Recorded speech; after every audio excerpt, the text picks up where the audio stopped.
heard while in the Queen's arms. My father was blessed with enlightened parents.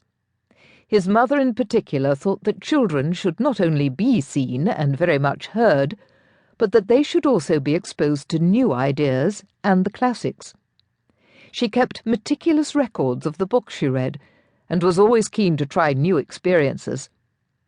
Passionate about cartography, she worked for many years on a detailed geological map of Malta, participated in archaeological digs, and rather daringly, scooping up my father to provide the required extra weight, flew in a Zeppelin airship and a very early model of a biplane, even though, as she said, it was not made to carry passengers, and we perched securely on a little stool holding on to the flyer's back.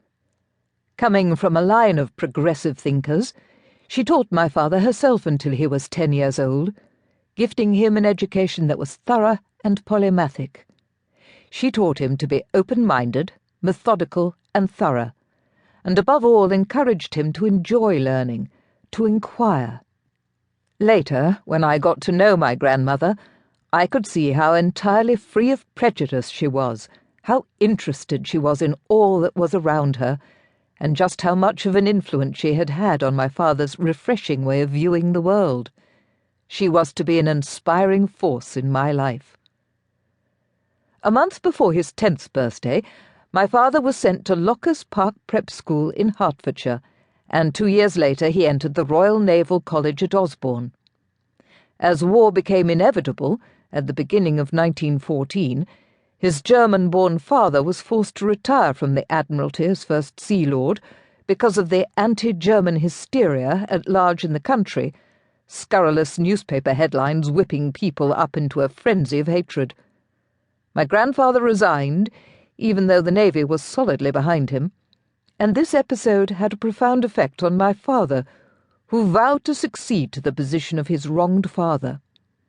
Then, during the war, when King George V decreed that the royal family should anglicise their name, choosing Windsor, my grandfather changed his from Battenberg to Mountbatten.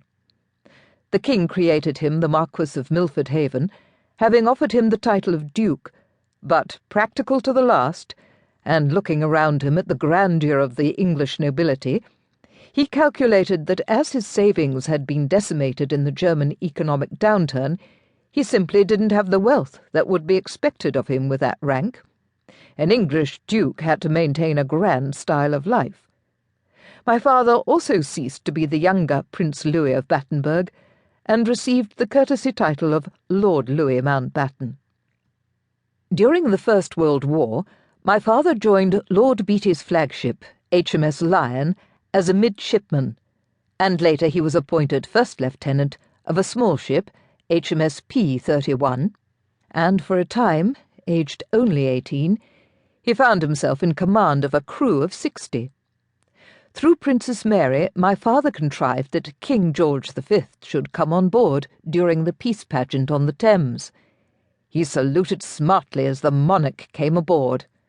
"Hello, Dickie," said the king jovially. "How's Chicken Bella?" The fact that his sovereign remembered the stupid doll he had had as a 2-year-old mortified the 19-year-old second-in-command and exposed him to remorseless teasing. The Admiralty now sent the war babies, who had been unable to complete their education, to Cambridge University, and my father went with both Prince Albert and Prince Henry.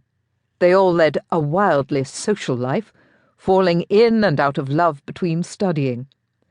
Tall with the good looks of a Hollywood film star, my father was very much in demand. He was also in demand from the royal household, accompanying the Prince of Wales, the future King Edward VIII, as his personal aide-de-camp on tours including Australia and later India and Japan. Grace Kelly once confided that she had always kept a photograph of my father before she met Prince Rainier. Mrs. Cornelius Vanderbilt, a fiercely rich American society hostess, nicknamed the Kingfisher for her relentless cultivation of European loyalty, singled my father out as the perfect suitor for her only daughter.